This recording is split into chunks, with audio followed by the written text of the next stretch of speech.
Every man lives, not every man truly dies.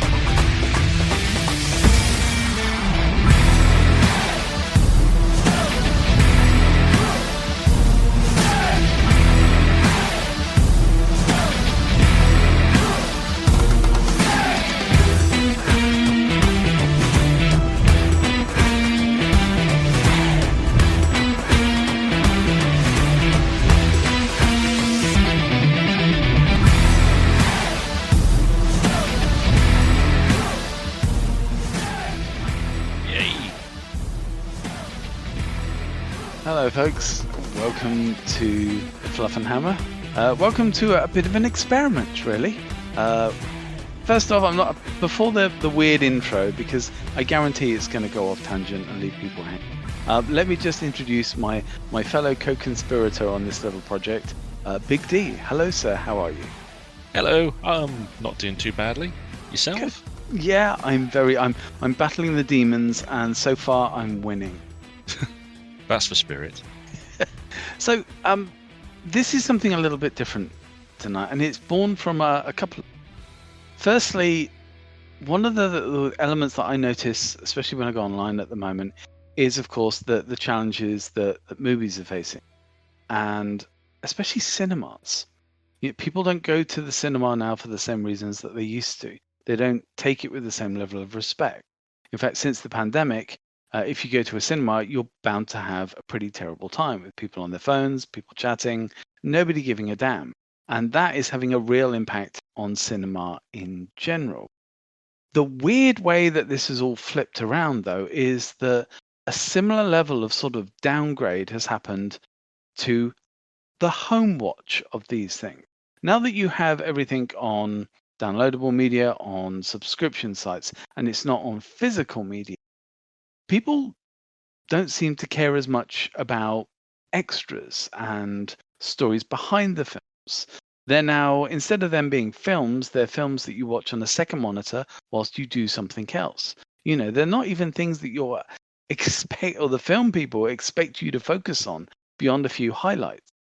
And that whole mentality, which I know sounds very old man, but considering I'm a guy whose best cinema experience was going to watch Footloose. Yes, Footloose. With my father and my sister, and my father being ragged from the moment he got in the queue by teenagers who were 6-7 years older than me at the time, so I thought they were the cool people. Him being told, oh my God, you are so cool for taking your kids, who are not even teenagers, into a film called Footloose. And they cheered everything, and they laughed at everything, and they made big woo noises when people kissed. And it's Footloose. If anyone doesn't know what Footloose is, good luck looking that up. Was that the original release of Footloose? Oh, that's the original release of Footloose. We are talking old school here. Kevin Bacon, for anyone who doesn't know. Anyway, so moving along to now, and even with like the Marvel films creating a similar kind of environment, and of course you've got specialist cinemas that when you go there for a specific thing, like maybe the rewatch of the Lord of the Rings that they currently have out at the moment, people are going there to see that film, but most people don't care.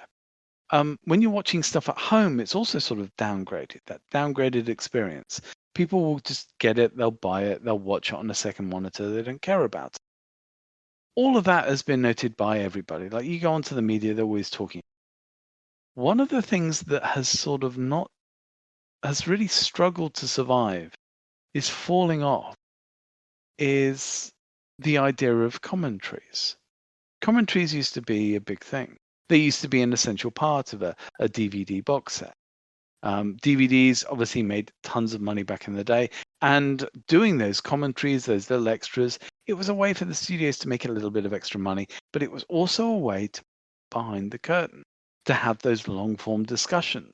Sometimes it'd be filmmakers, sometimes it'd be cast, sometimes it would be them just talking about how great they were, and sometimes it's Kurt Russell and John Carpenter talking about Kurt Russell's son playing hockey all the way through the Big Trouble in Little China commentary, and remembering halfway through, oh yes, we're meant to be commenting on the film. You got all of that. And you say, well, Adam, yeah, okay, why are you talking about all this film stuff? Well, YouTube as well.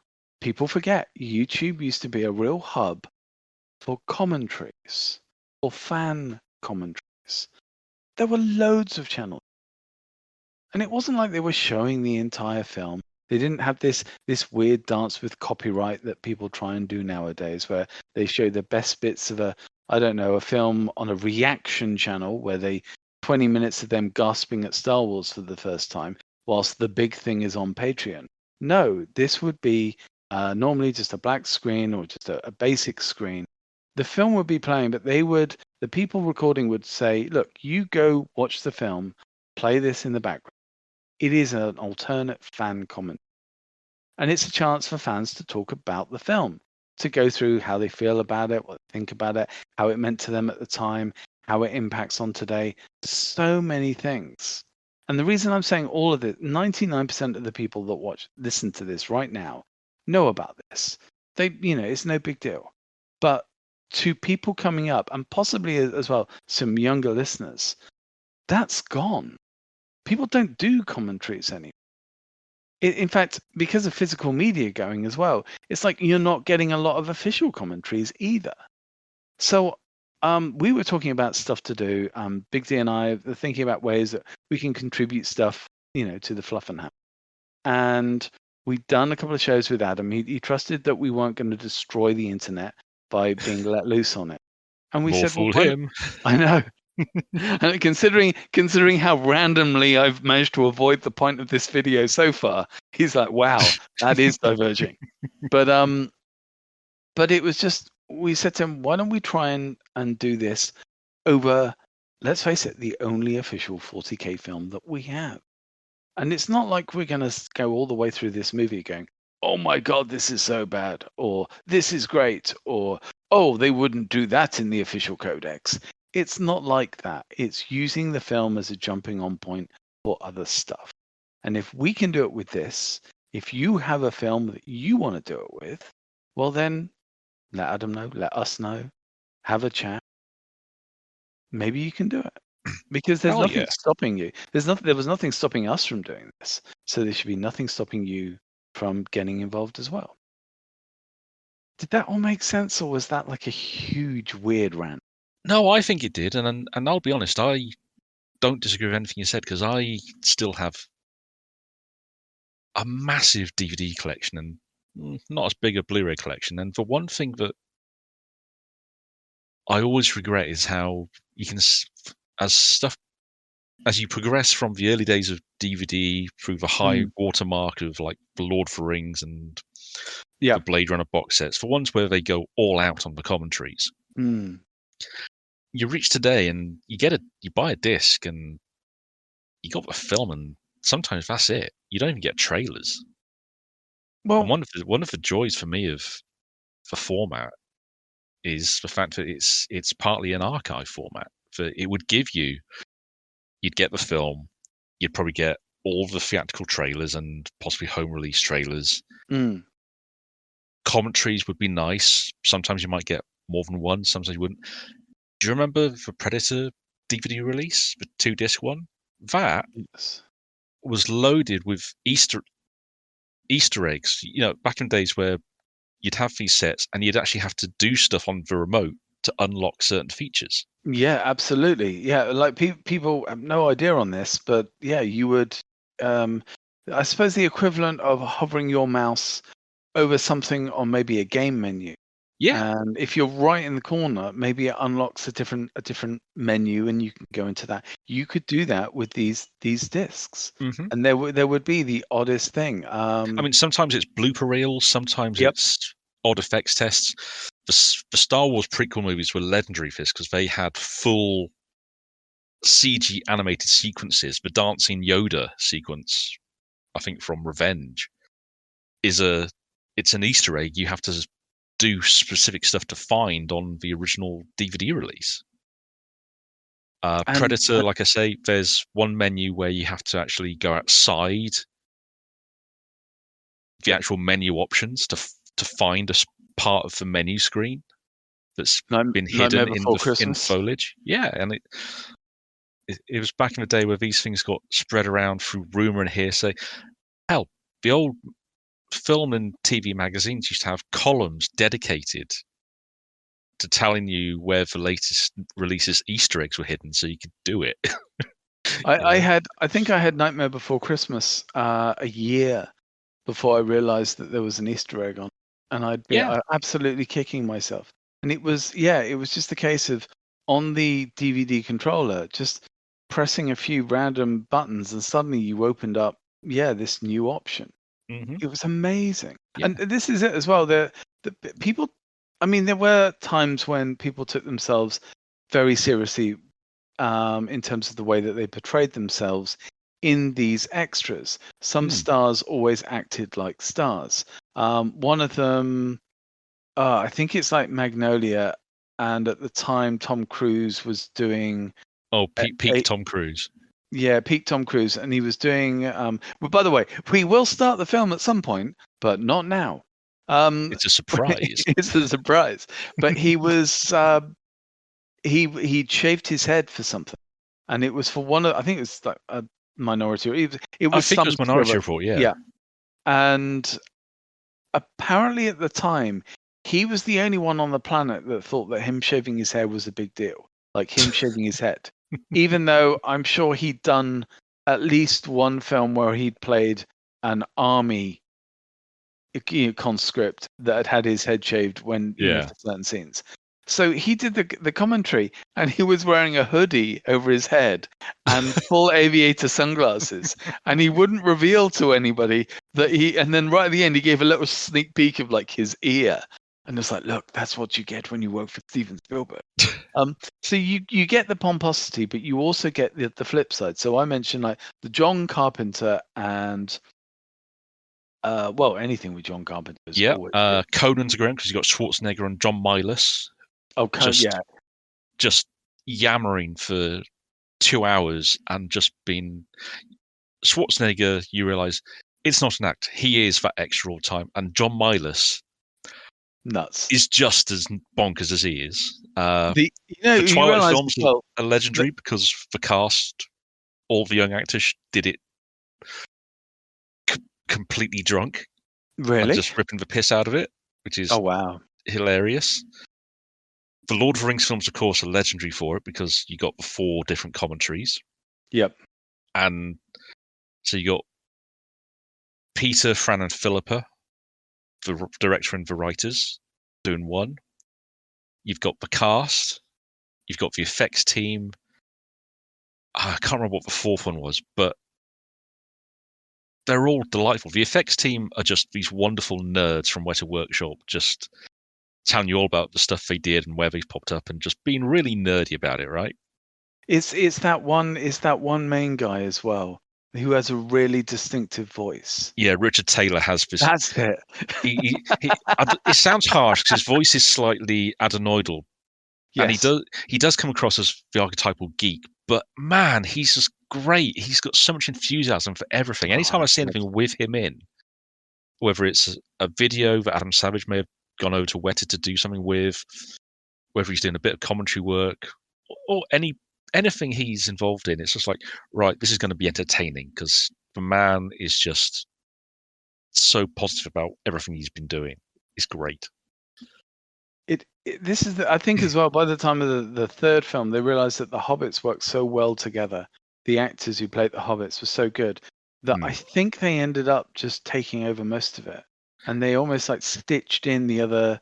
Yeah, but then again, you had such a vast cast that it would have been difficult to kind of for them. Absolutely, it's kind of a different sort of production to most, where you do just plonk a bunch of the production team down, actors, directors, effects team, whatever, watch the film and record what they're saying. With something like Lord of the Rings, they did, especially for the actor ones, it was. And given how broad the film was, I think they had no choice but to kind of like do. Some actors were on their own, others in groups, and man, they're just fun. Like you say, the Hobbit actors took over a lot of it because they're just so damn entertaining. But then you get some of the other actors just who are raconteurs of the old school, And that's equally delightful. Mm. And then these weren't as well. These weren't just used for, let's say they weren't just used for enjoying the film or adding to the film.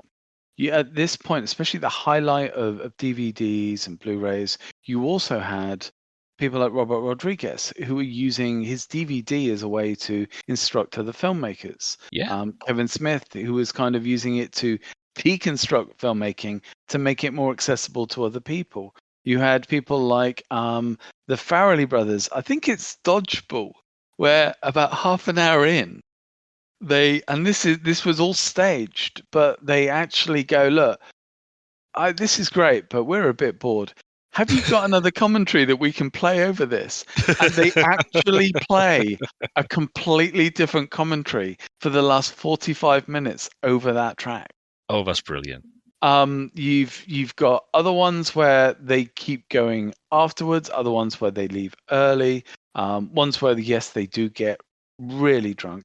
And fun fact as well for anyone who is interested, but I've actually done 2 official commentary tracks for feature films that I've shot. Oh, nice. And I can tell you that both of them were in someone's front room with us all sat there with like mountains of food that they wanted us to eat. But of course, as soon as we reached for a packet of crisps, the sound guy recording us was like, no, don't you dare. And so we ended up spending 2 hours talking about our film and staring at all this lovely food that we couldn't eat. Oh, that's brilliant. But this is it, though. The filmmakers were a lot more open to giving this stuff. Stars were a lot more open. And this was when you found out about all the stories behind the scenes. This is when the filmmakers, knowing that this would help the film's reputation, would build on this knowledge that you didn't know about because you'd bought that director's cut or that special edition. You'd spent £2 more and you had something nice to put on the shelf. But you also got as well that little peek behind the curtain. And nowadays, the only time you do that is the stage managed appearance on, I don't know, some chat show where they do a funny little dance which is clearly choreographed, or they go on Hot Ones, or they go on this, or they go on, or I think it's like it's one of the magazines as well that tempts stars onto YouTube by going, hey, talk about your most iconic performances. Oh yeah. Yeah, and it's just like, look, even half the stars are like, look, I don't think that 15-minute cameo in a film 10 years ago is iconic, but of course it's pandering to get them on board. So you end up hearing the same bland stories all the time, but you never get to really like I learned more about Kurt Russell by hearing him talk about his family or hearing him just laugh constantly at John Carpenter throughout most of his commentaries than I ever have on the chat show appearance. In fact, if anything, I wish he'd bugger off out of like Graham Norton's chair, go and sit down with John Carpenter again and start talking shit. It's so much more fun. I mean, honestly, I'd love to have a commentary of him and his son Wyatt on Monarch. Oh, wouldn't that be good? They're going to do it at some point. Someone with a brain is, if not, they'll do it themselves. Maybe get John Carpenter to organize it. Yeah, that man does not know how to retire. That's true. Well, I mean, he is, as he says himself as well, he keeps aging twice the speed of anyone else. So, even when you see old pictures of him, he was like old when he was young. Yeah. And now he is the guy in Indiana Jones that didn't choose wisely, and yet he's still going. It's great. So I think at some point, because I know people are actually listening to this, which is not at all unnerving. We probably need to get back to the point and start ramping up for tonight's event, which is the Ultramarines movie. Yeah. Now I do have a couple of things that I wanted to say before we start, and I'm sorry that for anyone listening who's eager to get to the Ultramarines movie, which let's face it, if you're that eager to get to this film at this point, something is very wrong. I was going to say, what's wrong with you? What is wrong with you? But listen, I wanted to put something out there. I've already said that look, if you ever have an idea for the Fluffen, speak to the guy, message Facebook, or speak to one of us. I mean, look, we don't know how it all works. We're not the main hosts, but speak to the main hosts, and they are more than happy to see if something will work for you. Okay. But the other thing is as well, those 3 main hosts, I don't think they shout out their own accomplishment. So before we start, if you like the idea of like these longer recordings and stuff like that, well, there's 3 other options I can give you. The first is Andy. Andy live streams various games on his YouTube and Twitch channels. Once this is put out as a recording, I'll make sure that the links to that are on this recording. Especially for you night owls as well. If you want to hear somebody playing all sorts of stuff, including Vermintide, which Master D is on as well on occasion. Yeah. He and Daddy Doge have been very patient with my hideously underpowered characters, dragging me along and watching as I get batted in the back by some storm vermin. Or Andy himself in Friendly Fire. If you that's my fault as well, unfortunately. Normally. If you're interested in that, I mean, there's a lot of humor. There's a lot of screaming. There's some very weird stuff said, but especially if you're a night owl, Andy streams quite late, so it might be perfect for you. So we'll put a link to that. The second one is George. George has his own Exaggerated Elegy YouTube. He covers discussions on horror, on fantasy, on the creeping fear of the unknown. He does playthroughs, but it's a very they're bite-sized for about an hour or so in length. Yeah. I mean, I in all honesty, I watch most of his playthroughs just because they're quite nice to relax to. Yes. And I think in some ways I'm kind of his target audience because I get a lot of his references because we're of a similar vintage. Yes. And he picks games that some of them are current, others, I mean, he does an annual replay of Bloodborne because he adores that game, from what I can see, with good reason. And he's always just so entertaining with it and so self-deprecating.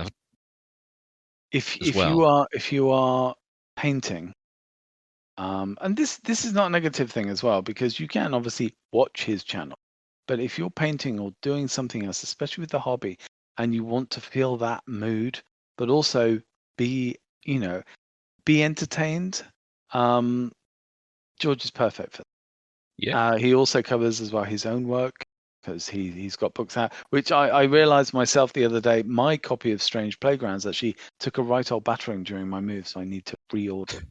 But he's beautiful writing, really is wonderful stuff. So I'll put a link to his stuff on this recording when this comes up. And finally, of course, Gruffy. Gruffy has a book out, Pig Iron. Going to push it a little bit more because it deserves to be. It is a mix of ideas, concepts, drawings, stories. It's like looking at the wellspring of his imagination. It's like where it all comes from. I need to ask him about, because I want to read one of his stories because I want to put it out there because anything to promote it because it's a lovely, lovely book. And the thing I'd like to read is a story about a guy called Stock. So if you've read the book, you probably know what I'm talking about. And if you don't, well, there's something to look forward to. But hopefully we'll put the link as well to the book on this recording. And I think that's it. And apart from the fact that we're not, although I had a lot of notes prepared for this, I'm not going to go note heavy. And we'll probably get a lot of mistakes as we theorize on various things. So please don't yell at us if we get something wrong, but yeah, we'll see how it goes. Yeah, let's get this live. So yeah, the bonus to this as well, if nobody knows, is that this film is on YouTube, and you can watch it whenever you want. There's, for some reason, it's not being copyrighted. It has not been struck against. I think there is a reason for that, which I will get into later, as the film starts, Aramid. And yeah, we'll go from there. These names, by the way, these names all now have meaning to me. which is really weird because I've never watched a production and cared so much about the producer names at the beginning. Excuse me. Right. I'm just going to turn this volume down a little. Yeah, I shall do the same on my end. Lovely. By the way, we have started playing the film, but I believe hopefully when this is up, you'll be able to see the visual recording as well as the audio. Don't worry though. Again, we're not picking on spots from this film. So if you want to just run the film now, that's all good. Right. Do you want me to start off though, even though I've said I'm not going to give you details? Do you want me to start off with a few little details? I think it's not a bad shout. Okay. This film is kind of exists because of three things. It's here because of GW, the company, and how it was positioned at this time. There's the emerging audience demand for this type of product. And there's also a guy called Bob Thompson. Now, GW at this time, and again, these are the sort of things that will trigger people at home. But, they'd already been made public. They'd been, the original owners weren't involved. They were being run at the time by a guy called Tom Kirby, who was interested in profit over anything else. You had, especially through like that first decade, the 2000s, GW as well had a very negative sort of attitude towards fandom and community. If anything, it actually went after a lot of fan and community forums. It was also very heavy-handed with its IP. It was doing all sorts of stuff to minimize the amount of interaction that other people could have with it outside of what it could sell to you. Now, you might go, well, okay, Adam, but yeah, they're just as bad now. No, they're not, because nowadays, every single company, if I say Ubisoft, if I say Activision, if I say Warner, if I say Disney, you know how every single company at the moment is trying to get its pound of flesh. So yes, GW is same and has some pricing issues and other issues, but it is within the boundaries of the industry. It is not the worst by any stretch of the means. But go back to the early 2000s, and other companies weren't that nasty, whereas GW really were trying to grab everything. Yeah, it was not a fun era because, I mean, it was post Lord of the Rings, so yes, that was starting to dry up. It was around the time Chapter House became a thing. Right, Chapter House is almost the Chapter House was brewing through this. Chapter House kicked off mere months after this. Though I will say, Chapter House, that whole Chapter House thing, and for those who don't know, so basically, GW sued somebody for IP infringement that they really shouldn't have done because it was kind of pointless. They were sort of goaded into doing it by one of their own, which is a gentleman called Alan Merritt, who's very heavily involved with this film, actually turns up on the making of documentary, and he doesn't have the greatest reputation. But actually, as the initial DVD was released, I believe they were going after somebody else in the UK, and because they backed down, it gave them the confidence to go after Chapter House. But Chapter House did a lot of damage to GW, and the judge's ruling on the case was basically, why are you doing this, you silly people? Yeah. So it kind of, to some extent, hurt some of GW's approach as well, because one of Chapter House's things, for those who aren't aware, is that they made a lot of their business from making miniatures of units that were in codexes but didn't have official miniatures. Yes. So there was a Tyranid drop pod, I believe, or drop pod analog, which was in like 2 codexes with no model, and they made one out of resin that they sold for a not unreasonable price, but it was distinct. It was obviously a Tyranid kit. They also did they had a conversion kit to make an Eldar. I can't remember if it was a Warlock or a Farseer on a jet bike. May have been both. And some other kits, like they had a conversion kit for the Storm Raven to make it look a little less like a brick, or like a brick that might at least fly, and some other stuff. I browsed their site back in the day. I almost pulled the trigger myself on a few things, but to some extent, through in the aftermath, because GW did quotation marks win, yes, but they also got a bit of a kicking because it was when they tried to. This was around the time they tried to claim they had the right to the term Space Marine. Yes.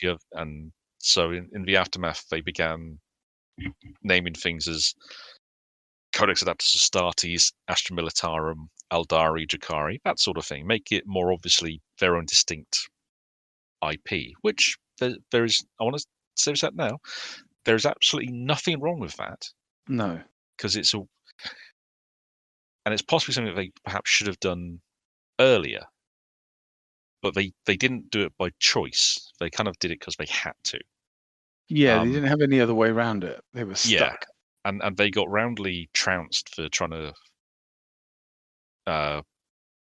what's the word? Copyright the term Space Marine, given it originated in a book decades before 40k ever became a thing, and kind of highlighted how GW's universes were themselves, in a lot of ways, very derivative of existing concepts. Yeah. And it wasn't nice for anyone. I mean, Chapter House wasn't exactly smelling the roses himself. He was marketing his stuff as not official product, but he didn't try to hide what it was. He said, this is a Space Marine upgrade kit, this is an Eldar upgrade, this is a Tyranid unit. And in the aftermath, GW removed any units that did not have an official model from their books. And they've kept doing that to this day. I mean, back in the day, you'd have, the 2nd through to 4th edition codices, you would have rafts of characters and units that never had official models. The impetus was on you, the player, to kit bash your own versions, do conversions and stuff. And in a lot of ways, it kind of hurt because it reduced that freedom in the hobby, because these units went away. There was no longer the freedom for the design team to come up with a cool idea. They had to stick to what was available. And it marked what a lot of people you as well. You couldn't just create your own version of that figure, because now there has to be, and yes, you can create any figure you want, but nowadays there has to be an official version of that. And if you do something different, well, you're just doing your thing. Whereas when there's no official model, it gives you that extra little bit of freedom. Absolutely. I mean, there's a great one. Giving a good example, back in the day, the original Space Wolf Codex, they had a character called Wolfguard Ranulf in there. Just a single page of text for him, no model, no piece of artwork, no nothing other than the text. And the text described him as being in his time, he was the largest Space Wolf living. He was a giant even amongst Space Marines, to the extent he had to have his Terminator armor had to be customized to fit his frame. Yes. And there were stories of him possibly being the equal in strength of Russ. Space Wolf, blowing smoke up his pipe hole sort of stuff. But he had this great bit of fluff where he met his end holding a pass against an Orc horde to let his brothers escape. And when the Space Wolves returned to recover his and his unit's bodies and their armor, they found that the Orcs had actually set Ranulf's body in a makeshift throne atop a pile of corpses of Orcs that because he'd slaughtered so many of them, he'd become like a god to them. Wow. And a few years later, in White Dwarf, I can't remember who did the conversion, but they featured an army that was just chock full of glorious conversion work. Yeah. And one of them was this spectacular Ranulf conversion where the guy had taken apparently this was a metal Space Wolf Terminator. Yeah. And they had sawed through every limb and the torso inserted rods and then to space out the limbs, and they'd resculpted the armor to match, to give him this massively bigger frame, drilled out the helmet and fitted a properly wolven head in there, gave him a banner, and it looked fantastic. And it was something that he could use to represent that specific character that there was nothing else for. Now, really, that character never appeared in any of the codex for the Space Wars. Yeah. But he was from an era where you would get these huge lists of characters in every codex, but didn't have rules. Well, they had rules, but they didn't have models, I should say. It was up to you to provide the creative input and to make that thing real. And you could go wild. And it seems that Chapter House kind of filled a gap because, and I do understand this, but a lot of people though can be intimidated by that aspect of the hobby. Yeah. Because rather than just putting a model down and saying, yeah, I'm going to count this guy as this character for this game, they want to, they want to actually go all in. They want to actually have something that looks right. And that's not always easy. That does require a level of ability that does take time or skill, because neither one of those is exclusive to the other. But it takes effort that some people find really intimidating. And guys like Chapter House, they filled a gap. Now, with the rise of 3D printing and STLs, we have seen a bit of that. A lot of that coming back into the hobby, because you can't swing a cat without seeing an advert for a Kickstarter, for a Patreon doing, or not even Patreon. Just browse Cults 3D and put in Warhammer and set the search engine to anything that's free, and you'll find a huge list of products. None of them are official, and a lot of them are just scanned copies of existing models. But a lot of them are giving people options that they can find. And is that as well? GW is not being as strict on sites that have that. I mean, yes, they're trying to market blatant rip-offs of or copies, but they're not. They have gone after some people who have been way too loose with what they're doing. But equally, I've seen on more than one occasion where a designer has had a campaign going or a product that they're selling, and they've gone on social media and say, "Look, sorry, I've got to take this down or take it off sale because we've been approached." And they want us to make it a bit more generic because it's a bit too close to the bone. And you know what? There's still occasions where files can get taken down in mass takedown attempts, but that, in most cases, that is because something is literally a one-to-one copy of an existing kit. So GW kind of have to in those situations. Yeah, it's protecting their copyright. They have to. Doesn't stop it because the files crop back up again, and it's not just GW. I mean, Catalyst, for guys who find BattleTech, they do it for BattleTech files.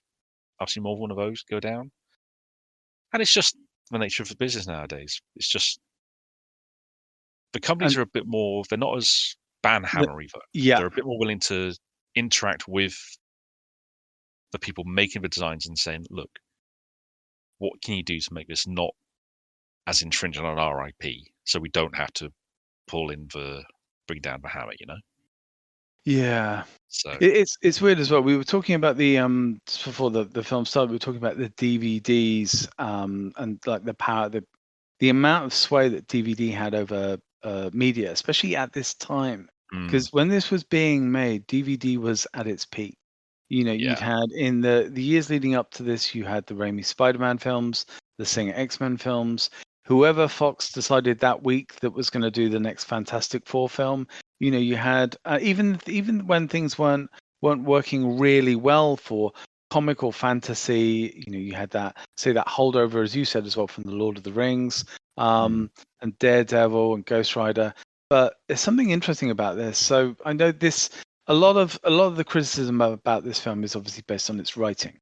We're seeing now that the Marines are on the ground, and we're starting the Dusty Walk section of the film, which come back in half an hour and maybe we'll be done.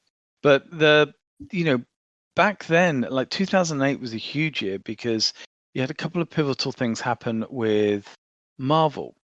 You had Iron Man come out. Yeah.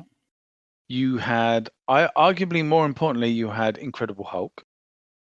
Incredible Hulk, famous at the time because people were buying tickets to go and see the movie 5 minutes from the end for the cameo, because it was the first time a genuine cross-film cameo had happened in the form of Robert Downey. But also at the same time, this is on the finance side, a bank called Merrill Lynch loaned Marvel $525 million to go and buy some rights, and also to plan what we now call Marvel Phase 1. So IP was a hot property. So it's no surprise that even at this point, lots of people had approached GW about making this into a movie. Yeah, well, I mean, this was the period. This was about a decade into Black Library. Yes. And Horus Heresy was 2 years in at this point. And the books had already, from that series, had already hit the New York Times bestseller list, which, honestly, for books of this type, it's not the sort of thing you'd have expected at that time. Genre did hit the NYT, but sporadically. Frequently. But it was normally like your Star Wars, your named authors like your Stephen Kings, your Laurell K. Hamiltons, that sort of thing. For tie-in fiction that isn't Star Wars or Star Trek, that's a rarity. Absolutely. And bear in mind, by this point, you had the big franchises. So Caiaphas Cain was about 3 or 4 books in by this point. Gaunt's Ghosts had ended the Saint arc, and I think was well into the Lost, so 3 arcs in at this point. Godfrey and Felix was still going strong after, I think, 7 or 8 books at this point. So GW had some solid franchises. I mean, Warhammer Monthly had been a thing, so they had that comic book backlog with Demonifuge, Titan, early in Mark 1, loads of stuff they had that was potentially marketable. And Inferno short stories. So there was lots of material to hand that they could have done stuff with. Yeah, and also they'd proven as well in the previous years leading up to this. So just to say as well, Bob Thompson, we'll get into him in a minute, but he apparently spent, and I actually can't believe this, but apparently it was 4 to 5 years of writing and planning to get to the point where he pitched to create this, which, considering the script is pretty basic, well, not pretty basic, it is extremely basic. It doesn't quite line up. But the other thing, of course, that had happened is that the development of 40K video games had meant that you were getting better and better cutscenes, and you had Dawn of War, which I think is very, very much the Astartes mold. And you also, as well, you had the Warhammer Fantasy Mark of Chaos. Now that was 2006. I still rate that as one of the best intros to any game ever. That's the Battle in the Forest. For those who don't know, do look it up. But they proved that you could CGI these things, especially the suits, and make them look good. Do fantasy, you could do demons. So it wasn't a surprise that people came forward for this. It's just the biggest shock to me is that the person that came forward and tried to push this project into being didn't initially have a background at GW or in Wartop Gaming. They had a background in Lego. So Bob Thompson is the guy behind this. Bob Thompson is on at least one website, is stated as being the George Lucas of Lego. He's ex-BBC. He was hired by Lego to design stories, and it basically led to him creating Bionicle. Ah, okay. He was like the story meister. He was the Dave Filoni of Bionicle for 5 years up until 2005. During that time, he made 3 animated movies. And this is something that people, when they talk about this film, they go, "Oh, well, it's kind of studenty. They made mistakes. They didn't do this." But at the time that Bob got into this, he'd made 3 animated films with major studios and under Lego's remit. He founded Good Story Productions, which is one of the people that's listed at the beginning titles. That's his company. And their whole remit is to make stuff for IP. So nobody was going into this green. The only weird thing is how this was sort of funded. So this had Codex Productions at the beginning. Yeah. So Codex. So if you don't know, I know like a lot of this stuff is available online. But the reason I'm saying this is because sometimes people misread it. It is common practice for a producer and director and a whole team, when they make a movie, they create a company. They create a company for the purpose of making that film. They make that film, and then the profits go back into the production company. And there are lots of financial reasons why they do that. There's also another reason. If the film does terribly, then the production company can be folded. Everyone involved can then move on to new projects, look for funding for future film, and you don't have this legacy of debt hanging over you. So every time basically, even if, say, Warner Brothers makes a Batman film, there will probably be somewhere in the credits a company just for that individual project. And that's why Codex, it was actually called 40K Films, would you believe? But I have a feeling that Games Workshop might have had a little word with them about that. But that's why Codex Pictures exists. That's why it was liquidated, I believe, 4 years later. That's why you can see what you can see about Codex. And Codex was actually made up of a couple of things. It was made up of, oh gosh, where is it? That's it. Bob Thompson's Good Story Productions and Pop 6, which was an animation house in Montreal. And that's, by the way, that's not uncommon. A lot of films are made globally, but even back then, animation films, you would have maybe one section doing the design and then the other section doing the animation. We've almost got used to that over the years with animation houses in the East doing a lot of the work, whereas like the headline offices will be somewhere in the West. And it was kind of similar here. So yeah, all those people sort of came together. But when they actually funded the film, what people don't realize is that, yes, they got the license for this from GW, but the GW never put any money into it. There was no skin in the game from GW. It was a license, just like any game, any mobile game, anything like that. But also as well, there was no major studios involved. So it was all sort of a collection of money granted by various organizations and put together. But it meant that although GW didn't technically have any power, it also sort of gave them an awful lot of power. And at this time in GW, it probably wasn't the best time for GW to be in charge of a project like this. Yeah.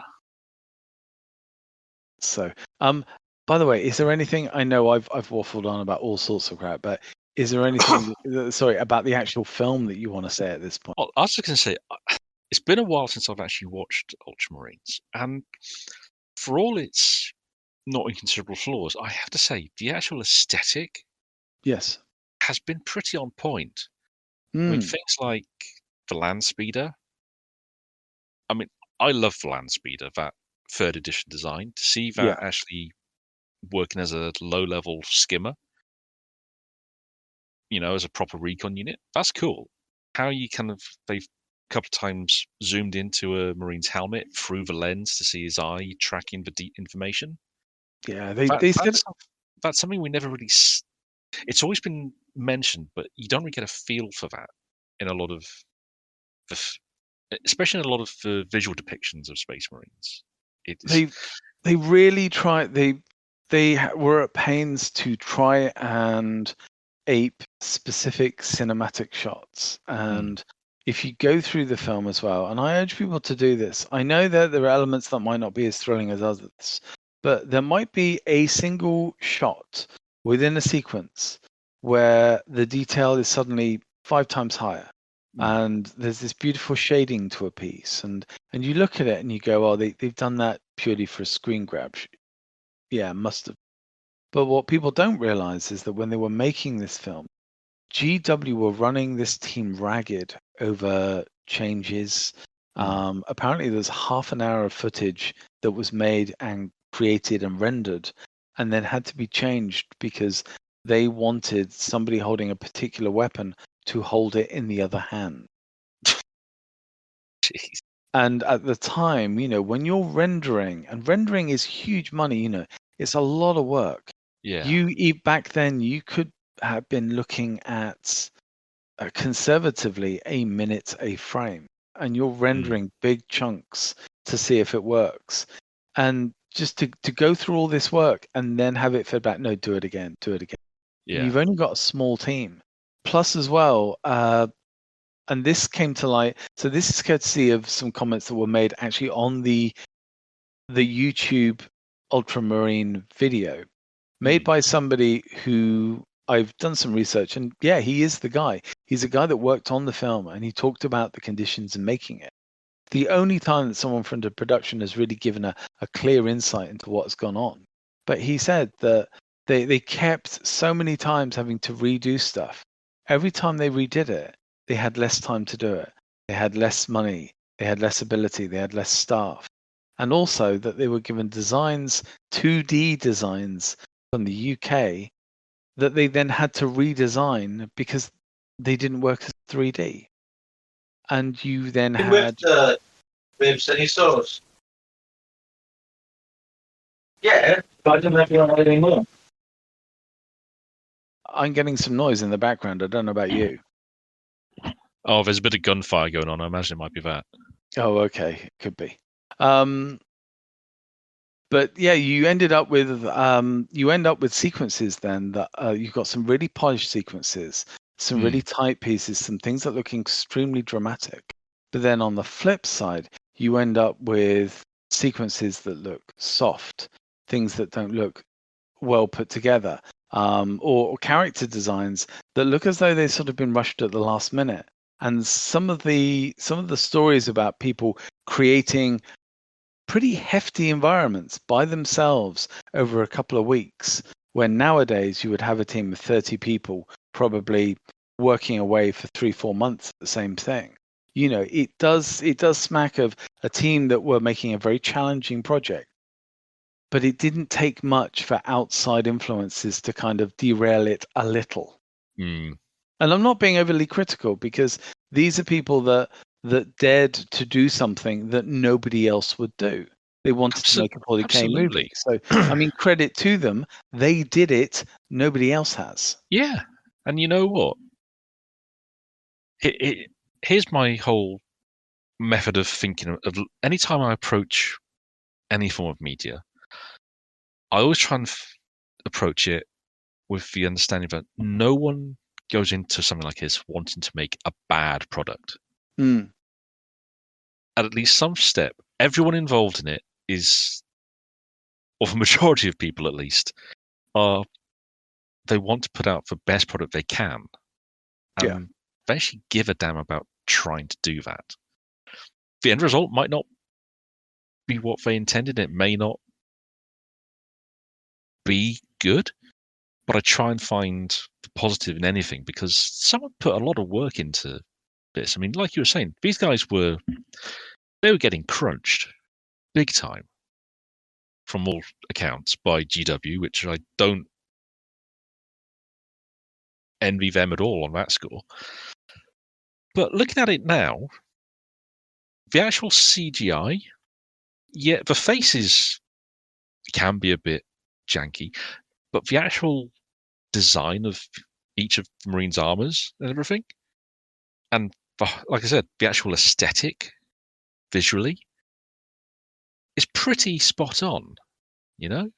Yeah, there as well. There are little moments where the detail. I mean, I'm even looking. Obviously, for anyone watching at home, you might not be seeing this with us, but there are literally just chops of moments of scenes where one frame you just see all the love and dedication put into it, and then the next time it's just looking soft. It looks like it's been done at the last minute.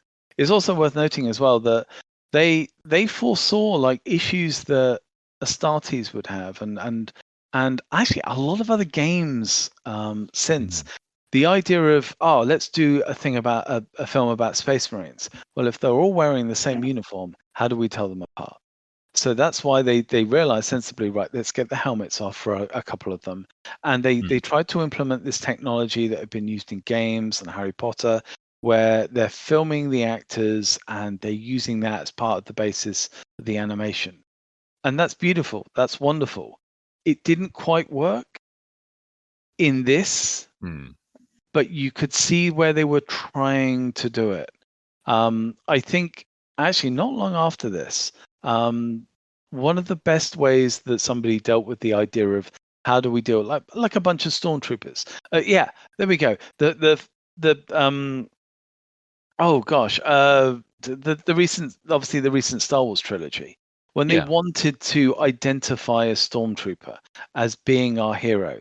What do? The first battle, one of his colleagues has a bloody hand from nowhere and wipes it across his face. So you suddenly know that that's Finn, that's our guy. In Astartes, one of the first things they do to the Marines when they're fighting is one of the Marines, who is now going to be our hero Marine, gets his helmet crushed and one of his optics changes. It's not much, but when he's leading later on in Astartes, when they walk towards the orb, the guy front and center is our guy with crushed optics because he has a bit of character. Halo Reach was a great example of that because they just simply went, right, let's give each of the guys, yes, they're covered head to toe in armor, but each of them, their character is their armor. Yeah. And that way you can tell. And I do wonder if maybe they'd, at the time, and it's Ultramarines as well, there's no real reason why they would be uniquely bespoke. Well, I mean, this was kind of a bit of a time when around 4th and 5th edition, so they'd actually given the Ultramarines a bit of a glow. This is kind of like peak Ultramarine, shall we say? Yeah. So they'd really pushed the overall how the armor was really ornamented. Yep. And how it was also each suit was basically a relic in its own right, or each component. So they had a lot of that in a lot of VR work around this time that probably would have been available for development. And you can see it in some of the guys' armors. Although the thing I find really interesting, have you watched Angels of Death, Adam, on Warhammer Plus? No.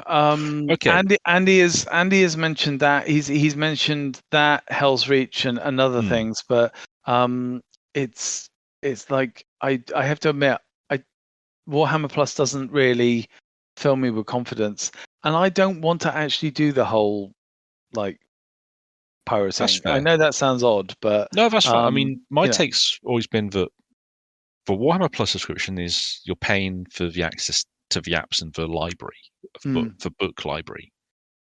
The actual Warhammer TV stuff with all the original animations that they've done, I look at that as a bonus. Yeah. Because, I mean, they have done quite a lot if you look at it, but it's that tradition. They followed a lot of the format of modern British TV, where a lot of it is quite short episodes and edited together. A lot of the series only barely touch an hour or hour and a half at most. Yeah. Angels of Death was one of the ones that they touted when they launched Warhammer Plus to start with. And it has this very distinct, because it's Blood Angels, is the focus, and it has this very distinctive monochromatic color scheme that they've used, but also with blood red as spot color for like the Marines' armors, obviously because they're Blood Angels. and in other situations.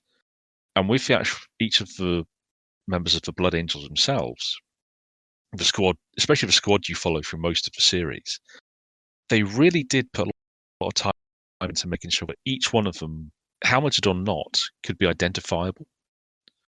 That's good. So one's got a Death Watch pad. There's a couple with Mark 6 helmets, not Mark 7, and a couple of guys with targeting arrays on their helmets. A couple of them one's got a bionic arm. Stuff that they didn't necessarily need to do, but it kind of gives each one as well a bit more feel for being individuals in their own right. Yeah, so it's armor. It's almost armor as character.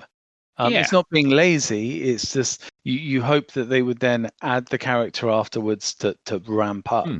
And you do have that here as well. You have like, the medic is a great. The medic is inspired because it's just someone distinctive, and he has a good attitude around him. He's a little bit different, and of course, is the medic Terrence Stamp's character? No. Or is it Donald Sumpter? I think it's Donald Sumpter. Yeah, because. And also, we have to talk about the voice cast. Oh, God, yeah. Because, I mean, you got Terrence Stamp, Donald Sumpter, Sean Pertwee, and John Hurt. Sean Pertwee coming off Dog Soldiers, which was a big thing for him at the time. Yeah. Which is, honestly, it's so... Dog Soldiers could actually be 40k adjacent, I think. Oh, absolutely. Just because it's... I would see... A version of that working perfectly as 40k. I mean, I would love to see Neil Marshall given. If you said Neil Marshall was going to be a director on this Amazon 40k project, you'd be up for it. He'd probably be up for it. I would be having to have a lie down from the vapors I'd be getting from that, because I mean the man went from, let's see, Dog Soldiers, The Descent, Centurion, Doomsday, and then most of his work since then has been TV, but he directed almost all the big set-piece episodes of Game of Thrones. Yeah. From season 2 through to 5. That people sort of overlook that as well. It's like he did have issues with, I know he did Hellboy, the last one. Did he do that one? Yeah, I think he did. Yeah, because I think he got into it was at that point he started to get into hot water with his new missus, who herself. But this is more a thing about Hollywood rather than him as an individual person. So, but no, you're right. It's someone like him would be really, really good. Obviously, you can't mention any kind of fantasy and horror without saying Guillermo del Toro would absolutely body this. You'd probably get Matt Goss in a really good role as well. Oh yeah, because Guillermo just likes he likes hiring 80s UK boy band members to go and absolutely tear it up. And let's face it, he's played both a vampire and an elf. Absolutely, yeah. I mean, I don't know about anyone else. When I saw the words Matt Goss attached to Blade 2, I was like, you what? Yeah. And then it turned out to be really, really good. And he was fantastic. I like to say, he followed up Hellboy 2 as, was it Nuada? Yeah, yes. And again, absolutely killed it. And you just think, wow. Okay. If you give people a chance, they'll do it. Yeah. By the way, I'm just thinking. I believe we're currently looking at the Shrine at the moment, and I believe, according to what this gentleman said, who was involved in production, one guy did 90% of it alone in 2 weeks. Jesus. That was the sort, and so that's why as well. When you look at the Imperial Fists, and they actually look like they're taken straight from Dawn of War and stuck to the front of the door. You know, it's why you look at that and you go, yeah, okay, that doesn't look great, and some of the faces don't look great, but my God, they tried. They did try, and it's certainly not aged. It's aged terribly. But they had bonuses, and going back to what you mentioned about the cast as well. Like John Hurt is very much like Gary Oldman is now. Like John Hurt, his sons were huge fans of 40K. He came on board because of that. And, you know, John Hurt famously went and did Doctor Who, I think, because he wanted something like, because he knew he was having health issues. Yeah. He wanted to do something for family and for future generations. Like Raul Julia as well has done it before. You know, lots of actors have gone to do these sorts of roles that they know their kids or their grandkids are going to love. So that's how John Hurt got involved in this. And I believe it was only when they were casting Sean that Sean's agent said, "Oh yeah, I know somebody who likes 40K, John Hurt's kids," and that was how it fell into place. Handy, which is it kind of helps. Oh gosh, about a couple of things I want to put to you as well. So obviously we've had the Astartes. Which has done very well. Now that's the ultimate in minimalism. And I'm saying this now because we're into the chaplain sequences with John Hurt. And a lot of it is about, look, here is a cool character. He's not doing much, but he's cool because he looks cool. And Astartes has got this thing where it's a real economy of storytelling, really being aware of physicality. Like, you know, the Space Marine does something really cool, kills somebody, and then they give each other a curt nod. You know, it's those things. Or the guy gets hit in the chest with 15 rounds. He's not hurt. His chest is glowing. He just gets out his plasma and gets ready to shoot and does something cool. Yeah. Do you think that there would ever be the appetite, legal stuff aside, for them to try and revisit this? As a kind of animated movie? Would they ever want to build on this? Let's say that legal isn't a problem anymore. Let's say everything is sorted out. Nobody has a dib on the rights. Would they ever want to remake this? So just take like the voice tracks and reanimate it, or just give it a makeover? Even? Just give it a makeover. That's a good question, to be honest. I mean, if the rights weren't a problem, I have no doubt they'd put it up on Warhammer Plus or even on Warhammer Community like Astartes is, so that it's available. I mean, they've not... It's been up on YouTube for this long that I doubt they'd have any compulsions about worrying about losing money on the damn thing. Yeah. In terms of giving it a remake or a polish, I don't know, to be fair. I think it might be a case of they might perhaps keep it as an artifact. Yeah.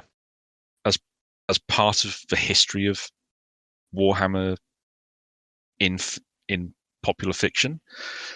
But I honestly don't think they'd be willing to put the funds into, I don't want to say fixing it, but making it upgrading it, so to speak, because it's the same sort of situation as to why, and this is a bit of a tangent here, Babylon 5.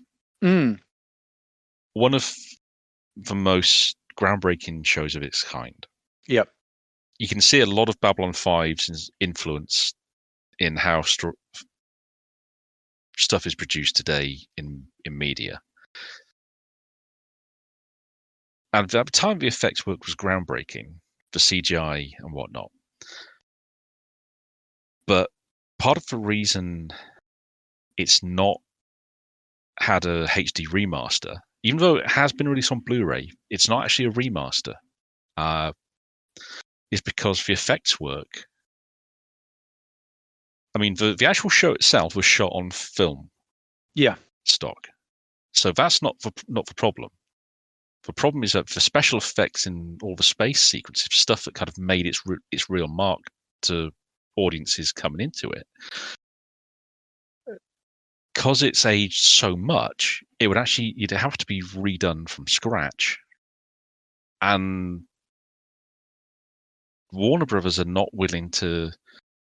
They just don't consider it financially viable, and I understand that. And JMS, Joe Straczynski himself, has even said he understands it. He's got no hard feelings about it. He gets it. Yeah, and also but there is a point where the amount that these sort of things do cost, and there is a lot of money involved in CG animation. Yes. As much as we see people making brilliant animations off their own backs, a lot of those are either crowdfunded or done as hobbies or done over a long period of times are all free. Yeah.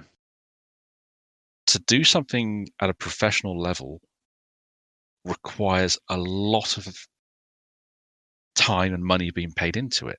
Yeah. And even for this, which is not even a 90-minute long feature, but it is a full CG feature. Mm. So there's a lot going on there that I think would... I don't think GW would have the will to do it, to be honest. And I think, coupled with how this film's been received critically, and let's be honest, it wasn't... Even when it released, it was not treated kindly. No. And in fairness, not without good reason. It has a lot of flaws to it.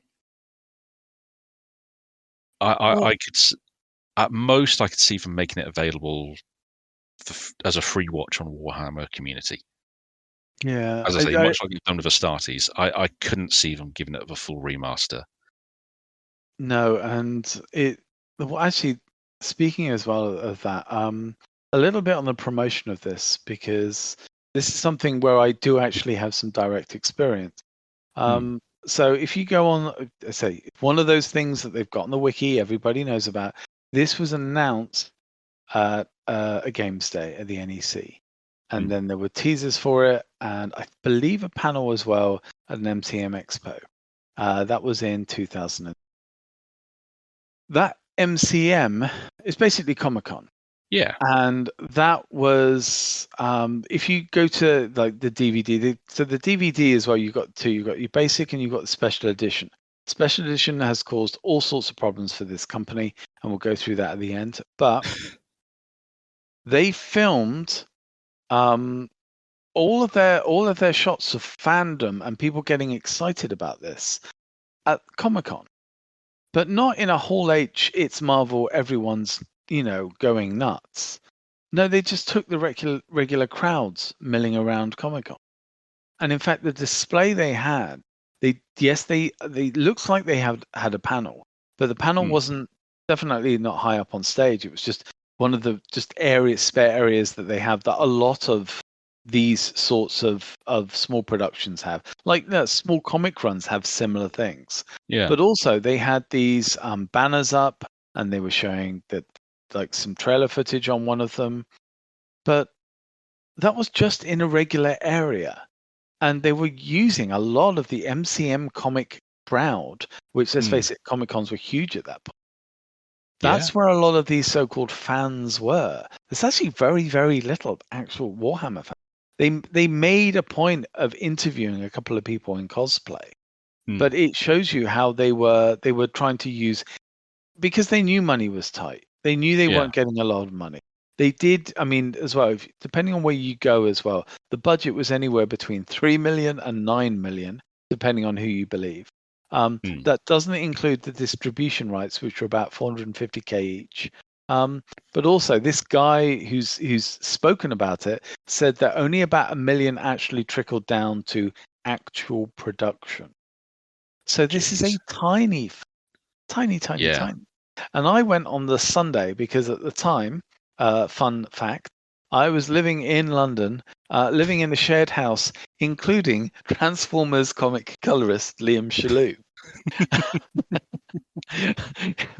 Had a very interesting year. But we went, I think he was down in Artist Alley. So we went down to see him. And I walked out and I saw these displays. And of course, there was no one around them. It was a Sunday. And there were maybe one or two people eating a meal, but like they were completely ignored. They were just stood there. Now, anyone who went to the Warhammer convention last year will know that there were a few issues with that, the official one. And one of them being the use of space, because they had a few areas that were busy. The shop was chaotic and you had to really put in an effort to buy something and not just walk away without paying because they laid the shop out so badly. But also you had big empty spaces. And that was how I saw the promotion for this film. A couple of billboards and a screen showing a very short clip of footage in an empty space that everybody was ignoring. And it was like, guys, you've got to do better than this. And that was how I first found out about the film. It was really just, it was so disappointing because you know that there was passion and people gave a damn and they wanted to, and this Bob Thompson really wanted to do something with this. He's talked about his love of creating models. Like even before Rogue Trader came out, he was building and kit bashing and doing stuff himself. He had this Bionicle background as well. He loved the characters, but there was only so much you could do when you have so much ranged against you. Yeah. And because at this time, fantasy, fans were being treated to all these expensive Hollywood films, there was no way this was going to. Yeah. I mean, the closest that science fiction got in terms of tabletop game to film was Mutant Chronicles. Yeah. Which was, I'm trying to remember, was that a year or two before this? Might have been the same year, to be fair. But again, that was a production that did not have great cast. Again, Sean Pertwee, I believe, was in that one. Yep. And I think they filmed a lot of it on the Isle of Wight or something like that. That wouldn't surprise me. But it was a very weird production because it was pitched as it was only when you went to watch it you realised that it was actually a prequel to the game, to the tabletop, to Warzone and the Mutant Chronicles RPG, which is a very, I've heard it described as basically diesel punk. It's a very weird setting because high technology is, well, not no longer a thing because that's how the dark symmetry gets in and corrupts everyone. But the film itself is it's odd.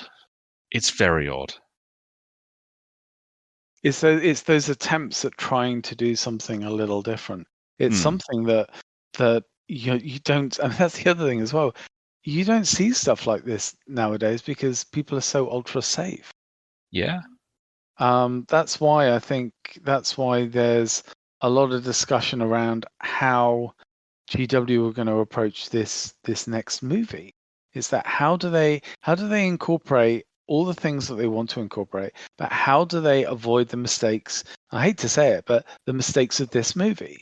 Not that this movie gets a lot of blame; it doesn't get a lot of discussion at all. But like, how do you avoid lots of faceless, clone-like characters where you make it about humans? What are the easiest ones to do? Probably Inquisition, because you have a lot of human cast, and then you can sparingly use like armored characters and maybe an odd power suit, maybe a sister of battle. How do you make sure that it's not bland where you give it a lot of character and you work on the characters first? How do you get away with the nastier elements of chaos where you don't make anyone too bad, but maybe you just go towards Horn and not Slanesh? Because you'll never get away with anything properly Slanesh in a movie, even as an 18. Honestly, I'm just waiting to see how they handle the fact that John says, well, good guys are the Imperium is the worst totalitarian regime in human history by a long stretch, and they quotation marks of the good guys. They can do it because if you look at something like Riddick, nobody is technically a good guy, or rather, the main hero is not a good guy.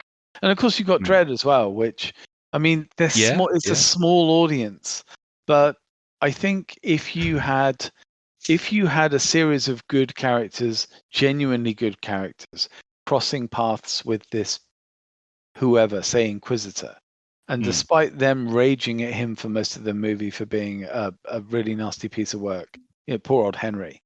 Yeah, at the end of it, the Inquisitor does something, to save them. and they go and thank him, and he's like, no, don't thank me. This is my job. I have to do the nasty stuff. I have to do the good stuff. Maybe that's the way that they can get across that they're not, because let's face it, the Imperium of Man does have a bit of an image problem. Oh, yes. I mean, when probably the two most recognizable baseline human heroes are both characters with the word commissar in their titles. You're never going to get... And the fact is, they are both, I mean, Kane and Gorn are both genuine heroes.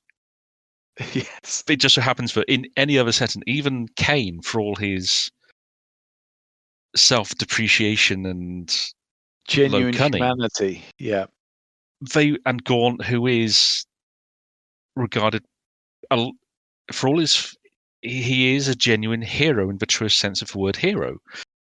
They are also both commissars, political officers who are depicted on occasion blowing the brains out of someone who's hacked them off for whatever reason. Normally with good cause, and the books do go to strains to introduce us to versions of them, other commissars who are, the stereotype of the ones who will get murked by their troops once they get in front of their guns. But it's such an odd one and you can't even go to any of the alien races either because, well, they're all bastards as well. And you can't have it's difficult. I mean, we say this though, the two most popular films in cinematic history, according to modern box office, are ones where humans are the villains and the good guys are blue aliens. So yeah, it shows how much we know. But it's there's this. You find a lot with those, like Dread as well. Like the moment they made Dread, even if people had gotten and we're talking about the Carl Urban one, obviously. Even though they kind of got sideswiped by the Raid, which was not their fault, and oh, absolutely not. That was like the productions overlapped, and they didn't Dread had no idea what the Raid was doing because the Raid started and then was released during Dread's production because Dread was a longer production. But you just think they were never going to make a load of money anyway because you limit yourselves by having a pessimistic outlook. But that means that you've got to keep the budget low. That means you've got to be creative. And they were. I mean, that film. I mean, my biggest criticism of Dread is nothing to do with the actual production for film or the film itself. It's the fact that when they released it, it was a 3D only release. Oh, it was, and it was pointless as well. It was just for those drug scenes. Yeah, but it was also at the time when 3D was everyone was trying to get in on that Avatar. Yeah, it was that 6-month period where people were absolutely confident that all cinemas would be 3D. And the kicker is that when I went to see Dread, it was a full audience. And I mean, sold out. Yeah. There was not an empty seat in that cinema. Oh, that must have been good, though. It was great. But the reason for that was that was because it was the only showing of the day. They only had a single showing each day. 7:30 each night. Because it was an 18 certificate, it was 3D only. Yep.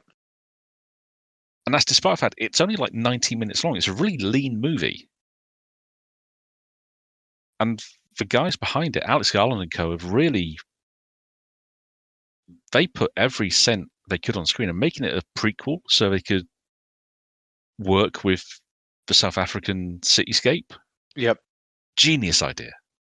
Absolutely. Because for all its flaws, the Stallone Judge Dredd nailed Megacity 1. The look of that megacity was fantastic. Do you want to Sorry, it's weird. I've never done anything on Discord where I'm aware that people are actually listening live to what we're saying. So I don't want to go too off topic. Do you want to hear a very quick Judge Dredd story, though? Go on. I'll give you two. So when I was working at Pinewood Tomb Raider, and yes, I know I'm name dropping here, but the reason I'm saying this is because of context. So one of the guys I worked with was a grip. Grips are the guys that move around a lot of stuff. The grip is also as well technically anything that the camera is on. So a dolly, a tripod, a crane, etc. But one of the guys there had worked as a grip on the Stallone Judge Dredd, and two things happened. One, in the second week, Stallone lost a watch. He lost a watch, and he was absolutely positive that somebody from the crew had taken it. So Pinewood had to fork out of its own pocket about $200,000 to get security cameras, the whole studio basically wired up like Fort Knox, just to stop this from happening again, only for Stallone to actually find the watch where he'd left. The second thing, actually, there's a couple of things. Second thing is there is a scene in which I believe it's it's one of the bikes. I think so. It might even be a car. Lawbringer. It's either a Lawbringer or just a regular sort of car, like stunt. It's like a car goes into a bar and it's full of drinks. So what they had all these. They had two sets. They had the original set, which was full of real alcohol, and then they would have props stuff for all the stuff that was going to get smashed up. The production made an oversight and forgot that they'd ordered all this alcohol, but they couldn't keep it because they had to get it off there because they had to put the props in. And once the fake glass was in, it was going to get smashed, and that was it. So a back end deal was done, and basically the grip team got about £6,000 worth of alcohol, which back then was a hell of a lot of money. Yeah. And they literally loaded up in cars. Spirits, beer, you name it, they had it, and they just went off set with it. And because it was going to be chucked anyway. The other thing was a story about Stallone, which I can't say on this recording because, yeah, I will tell you when we're off. It's a personal one. But the final thing is that the director actually went onto the set at the beginning of the day, and this was Danny Cannon, his name was. Yeah, I was going to say it was Danny Cannon. First-time director. He really did land his big thing. But unfortunately, he was way out of his depth. But on his first day, he decided to impose his authority by gathering all the crew together, standing up on the stage and basically going, I am the man, I am the boss, you answer to me, I'm in charge. And all the group would say is from that day on, the drug use on that film was some of the highest amongst the crew he'd ever experienced on any film. He said everyone was off their head because everyone knew that the director wasn't in charge. Dang. There we go. Anyway, that scared everyone off now. I thought we were watching Ultramarine. I told you. If anyone's coming to this not expecting there to be wild tangents, they've not listened to a single episode of the Fluffenhammer ever. Oh, that's true. Actually, Adam is somewhere going, yeah, I'm proud of these guys. A few other things on production. So I've got bits here. So I don't know if I mentioned this was actually made over 15 months. That's not a lot for an animated feature. That is tiny. Yeah. They had a scalable team of 30 to 40 artists to actually do this, which is nuts. They had a lot of people doing multiple jobs. Yeah, it was it was them, people doing the maximum they could with the minimum they had, and really trying to make it work. It's weird because then you have the likes of Astartes, but think of it as well. They wrote the script with the budget in mind. So that's why you never see that. Fair play to them. That's why you have the idea of the big ship, but you only have a small amount of people on board. You know, that's why you have a huge planet with death and destruction, but there's only a small squad sent. They did know what they were working with. The problem is at the time, I think, they still wanted to see the big ship. They wanted to see the big battle, but they didn't have funds to cast a big ship, a big battle. So, and again, look, the stuff, even like the climax. I know the demon's not great, but they've tried with the lighting, and there's nice little effects all over the place, and it's not the worst. No, and I mean, I've seen a lot worse CG than this in my time, and more recently from more recent productions than this. To be fair, true, and Astartes, I think, learnt from this and kept everything really small. It also, as well, eschewed any dialogue. Well, apart from technically one line or two lines, which is heavily garbled. But it's learning. Keep things really closed environment, simple, small. I do wonder what this would have been if somebody had done it in a really, like, almost the whole thing could have been a chamber piece, almost like the thing where one Astartes might be corrupted by chaos, but you don't know who. Something simple like that. But see, I wonder if their focus on making it a bunch of Ultramarines may have done them a disservice, because one of the things that we get told about a lot is how, well, one Space Marine is often all that's sent. Just look at the Space Marine game. Yeah, a single Space Marine or 2 or 3, not even a full combat squad, could be all that's sent to a whole planet. I mean, most people will not go. They'll go their entire lives without seeing a single Space Marine, let alone the armies that.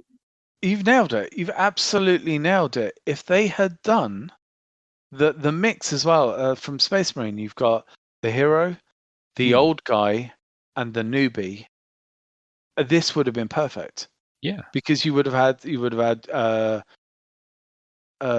Sean's character, you would have had the medic, and you could have had just somebody stupidly green, like maybe the sole survivor from, and that would have been perfect. But again, I think because at the time they were trying for something big, and they hoped that Aura Majesty would sort of carry the day. By the way, I think this weapon as well, this holy weapon, I think this was another thing done by a person literally over a couple of days, which is nuts. I mean, they were ambitious, and I always respect ambition, because you can play it safe, and it'll be, you could have something good. But most of the best fiction comes out of trying to push yourself and be ambitious, push the limits. A lot of time that fails, but equally, sometimes it hits. And you got to respect their ambition of this. I mean, the stuff you've been saying about the production time, the actual budget as well, all of that just makes it clear how much effort went into this, and but what we got is almost a bloody miracle.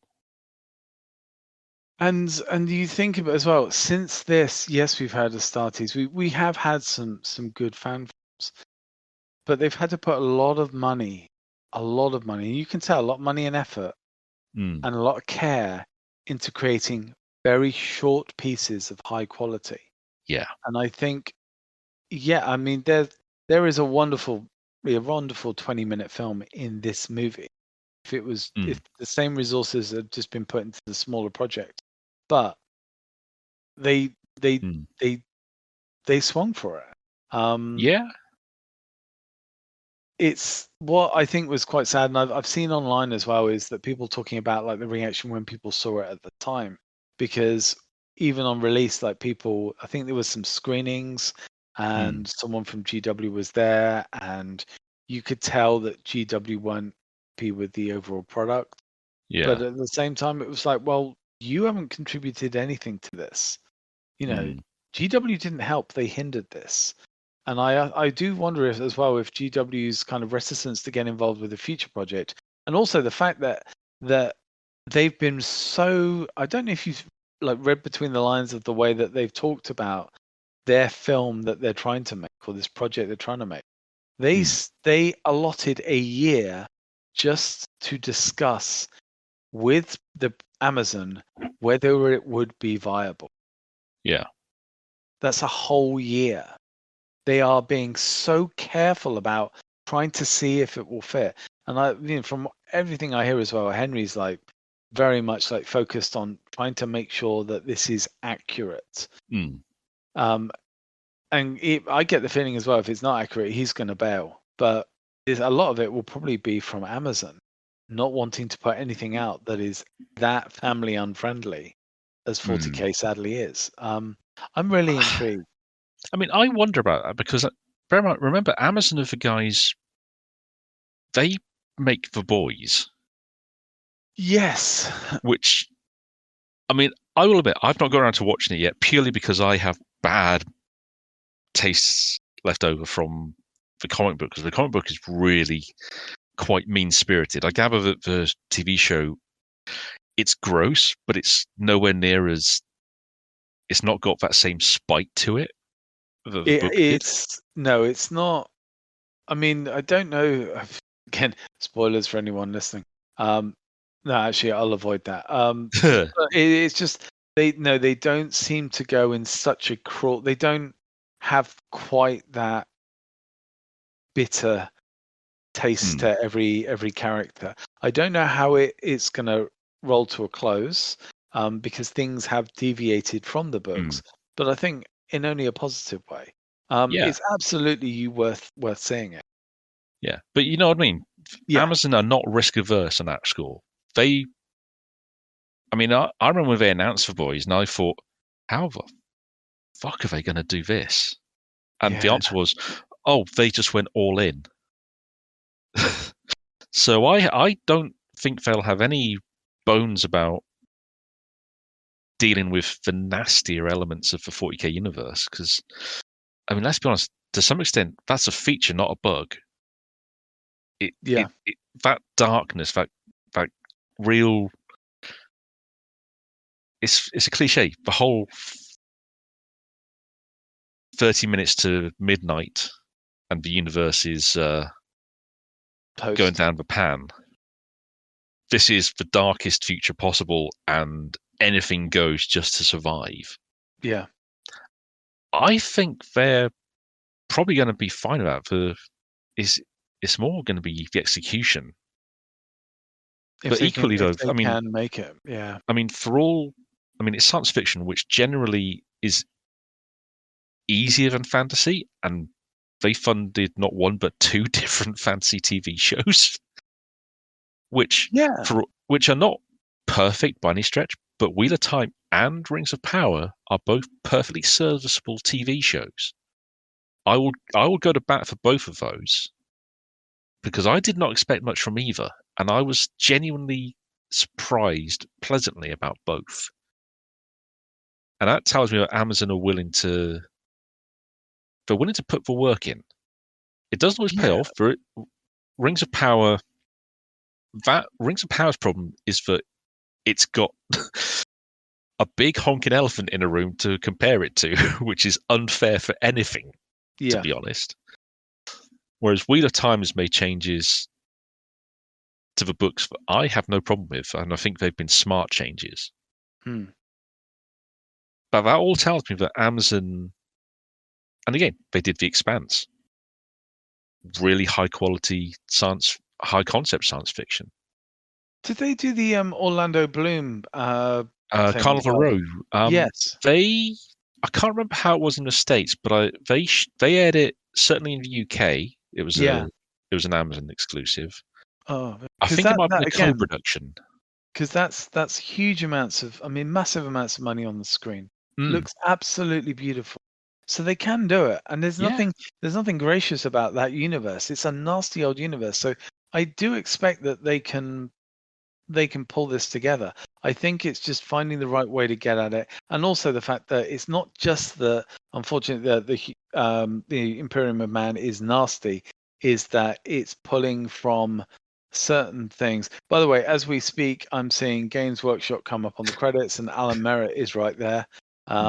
We'll talk about this in a minute, and especially some of these poor old production companies that are coming up.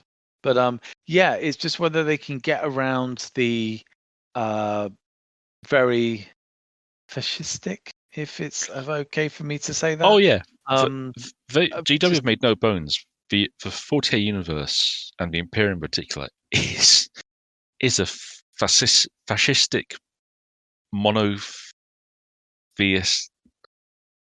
empire that no one in the right mind should want to live in. Yeah. Only because we'd all at best be servitors. Yes. Which is sad but true. Films come to an end. Let me tell you just a couple of things. We can then have a chat about some other random stuff, but it's just a little like postscript stuff about this film. Again, depending on where you go to, depends on how much you've heard that the film has taken. I see the figure of roughly about 400K it took, and again, considering the budget, yeah, it was going to lose. Couple of things happened. Alan Merritt. So Alan Merritt, yes, went after Chapter House. He also caused a lot of problems apparently during the filming, though that is confirmed. And the one rumor I saw posted on Reddit about Alan Merritt is that when Kevin came on as the new CEO, he personally fired Alan in a walk out yourself or we'll carry you out type of way, which is interesting. The filmmakers itself, if you have the DVD, there are 2 DVDs available. The first one, which is the basic set, there we go, is distributed by Anchor Bay, which is the American or Canadian company that at the time was doing a lot of business. So when a company, especially a company like Codex, who are doing things a little bit different to most film finance companies, when they want to release a thing on DVD, they go and get a distribution deal. And of course, this is a way then the company will distribute the DVD for a cost, and then there will be revenue sharing between the distributor and the people that make it. That all sounds very straightforward, I know, but in this case, Codex used an agent called BF1 to go and get the distribution deals for them. That is not uncommon. That happens in Hollywood all the time. However, what happened here is that BF1 told a few porkies along the way. They told Anchor Bay that it is Anchor Bay. Sorry, I'm like, this is the one point where I'm actually having to look at notes because it gets so confusing. BF1 told Anchor Bay that they were getting the full distribution rights, and Anchor Bay paid about $450,000 for this. So again, that's decent money coming.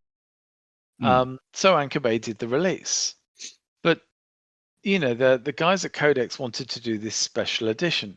Again, tying into what we said, special edition DVDs were a great way to maximize profit. It had been advertised as being something that you could get exclusively from Codex. It was going to come out with a comic book, the nice metal tin, some very, I have to say, bare bones extras, but it was still something that your 40K fan was going to want to get. Yeah. So BF1 said that's no problem. BF1 said, no, you can do that. In fact, you can sell it directly from Codex Films. You can do all of that. There's no problem whatsoever, apart from the fact that nobody told Anchor Bay. Oh dear. And Anchor Bay had paid $450,000 for the full worldwide distribution rights for all DVDs, which meant they were apoplectic when something that they put money into suddenly started doing in their words, homebrew version of their own DVD. And if you look on the DVD packaging for the 2 different that's the basic release and the special edition, Anchor Bay is the only company missing from the box of the special edition because they just didn't tell them. Now, Codex had no idea that this had been done. they were completely in the dark about this. BF1 had already been fired because they'd been incompetent. But the fact was that then you ended up with all the producers from Ultramarines the movie on one side and Anchor Bay on the other going, what the hell are we going to do? Because there's been a breach here, technically, and I love the irony of this, a breach of IP and copyright. So at the very same time that Chapter House was kicking off, the irony was that Anchor Bay versus Codex Pictures and Games Workshop was also kicking. Nobody knows what the outcome was. Apparently an agreement was reached.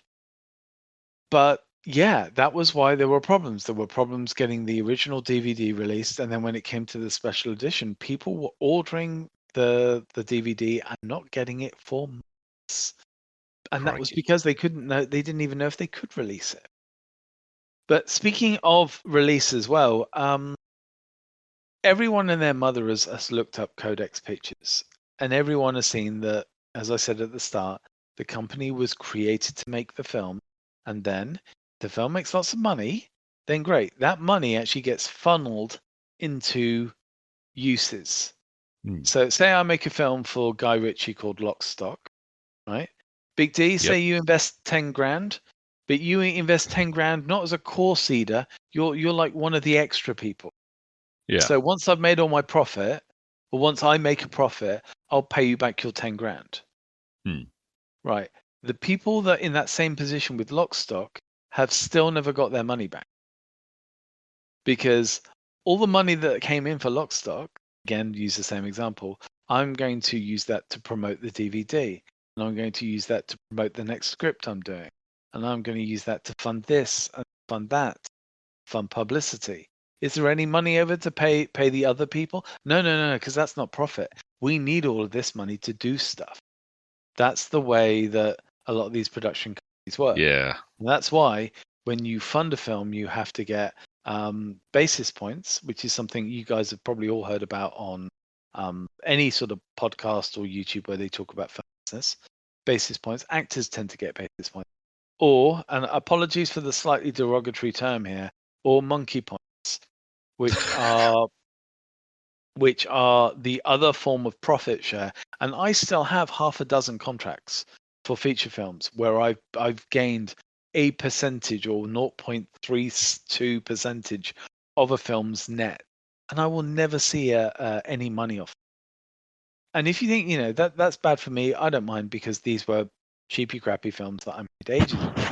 But poor old Ultramarines really did some damage here. You see, when Codex was wrapped up, Pop Media, which is the Canadian Montreal firm, they were owed 1.12 million.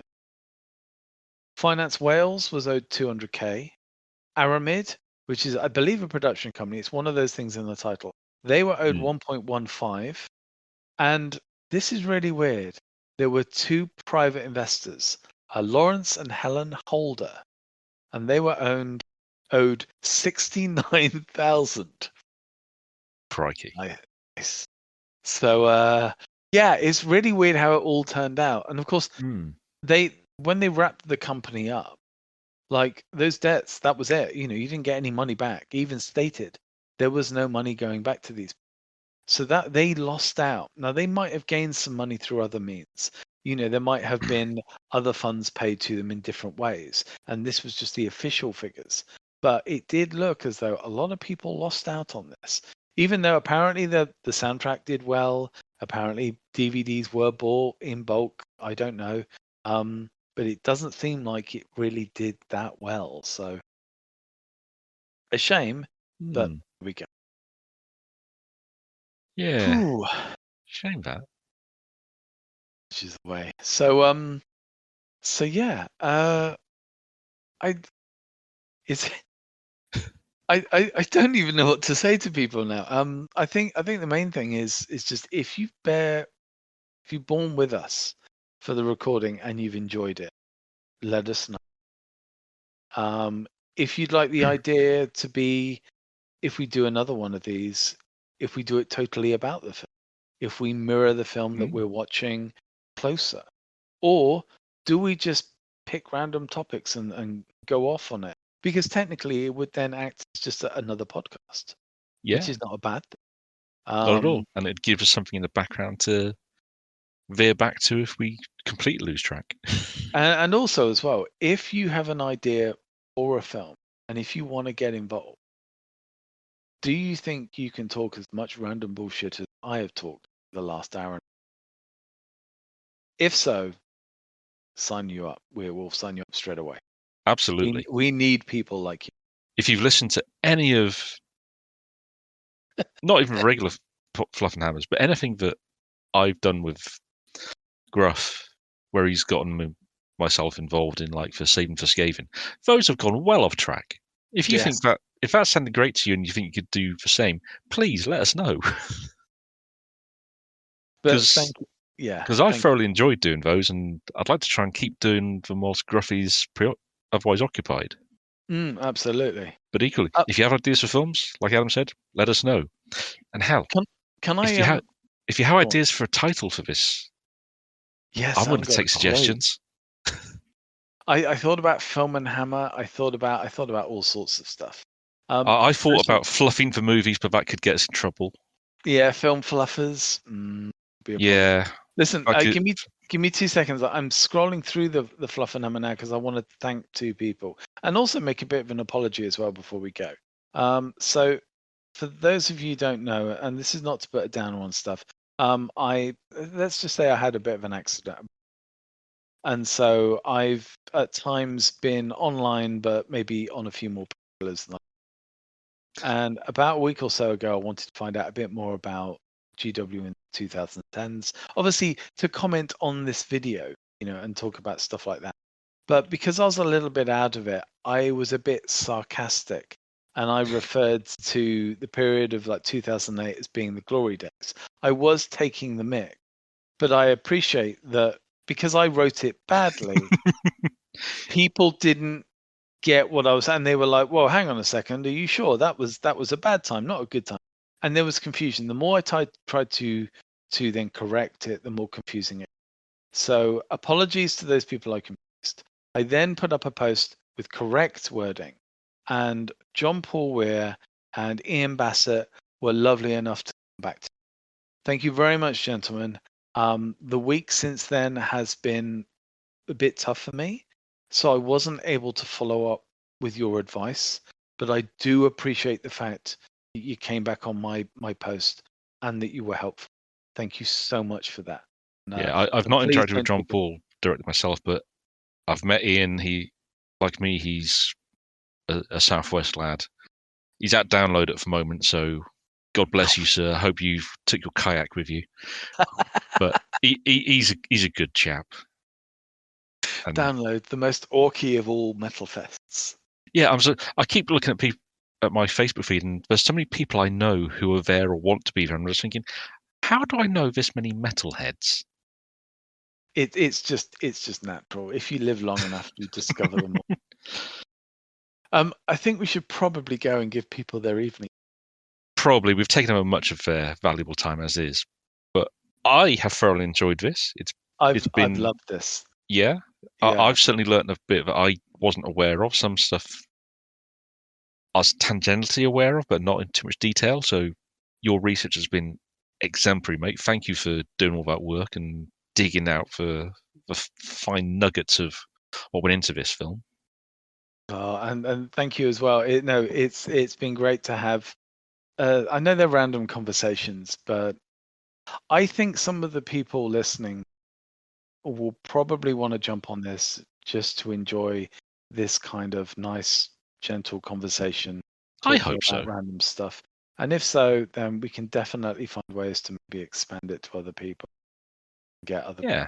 And like I say, I'm going to send this recording to Gruffy and we'll see what he can do with it. Oh, he'll burn it. He'll absolutely burn it. Well, I mean, he put up the last one we did. With proper dwarven flame. I've not sent him the hour of recording I did just on the first week of the AOS faction previews, mainly because I'm scared of what he'll do to that. But that's true. But yeah, we'll definitely be back for something else. So yeah, Okay. Absolutely. Well, thank you to everyone who's listened in. Thank you to anyone who's listening on YouTube or a later recording. It is appreciated. Absolutely. And, Thank you, chaps. Yeah, we'll speak to you soon. Yeah. Have a good one, folks. Take care. Bye-bye. Bye. First here, then there. Wake up your mind already. Death is close. I love the dead. Frequently, you have already lost.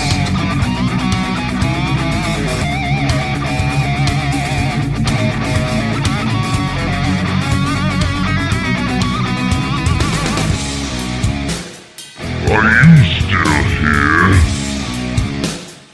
We've got explosion! Kaboom!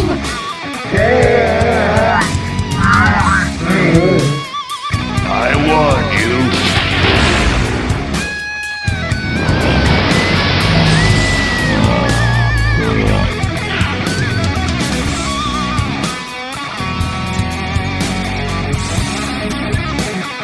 For the Emperor!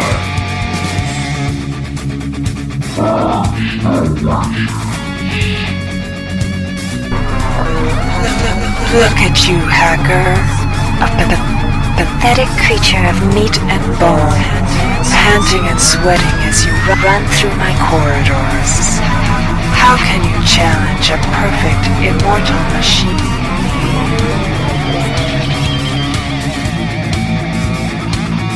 This place is a terrible mess.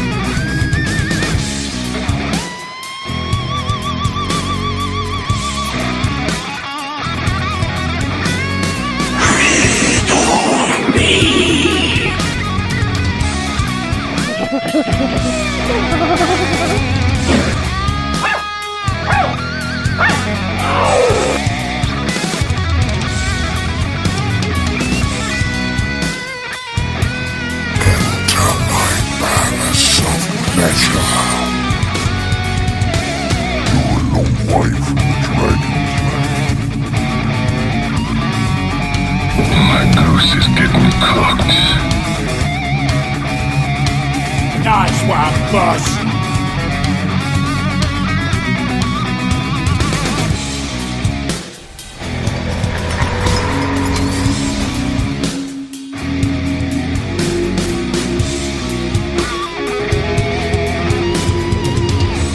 I take that as a no.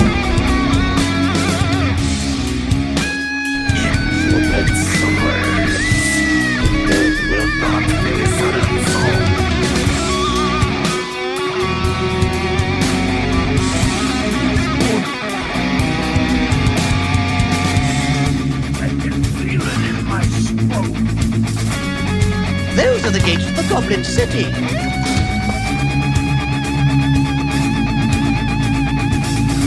What a glorious feeling.